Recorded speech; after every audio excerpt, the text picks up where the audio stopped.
எல்லாருக்கும் வணக்கம். பணக்காரங்க சாப்பிட்ற ரிச்சான ஃபுட்டு ஏழைங்களுக்கும் போய் சேரணும். இன்னிலிருந்து எங்கள் அம்மா பேர் மேலே கண்மணி அன்னதான விருந்துன்னு ஸ்டார்ட் பண்ணுறேன். 20 வருஷத்துக்கு முன்னாடி 60 குழந்தைங்கள எங்கள் வீட்டில் இருந்து சாப்பாடு போட்டோம்.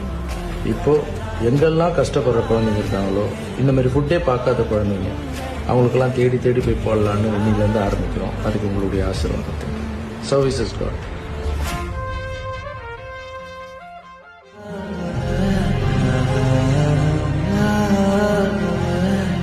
கோயந்தோட கூட எல்லாம் ஐஸ் மீஸ் மீன் முட்டை எல்லாம் சூப்பரா கொடுத்தாரு லாரன் பாஸ்டர். நாங்க நினைச்சு கூட பாக்கல அண்ணன் வருவாருன்னு. ரொம்ப நன்றி சொல்றேன் அண்ணனுக்கு. அண்ணன் நல்ல உணவு கொடுத்தாரு. இந்த உணவு ரொம்ப நல்லா இருந்துச்சு. நாங்க சாப்பிட்டோம், இப்பதான் திருப்தியா சாப்பிடுறோம். எங்களை வயிறார எந்த விதத்திலயும் கம்மி பண்ணா நாங்க எல்லாம் குழந்தை குட்டி சாப்பிட்டு நல்ல வயிறார வாழ்த்துற மாதிரி செஞ்சுட்டு போனோம். அதுக்கு நன்றி.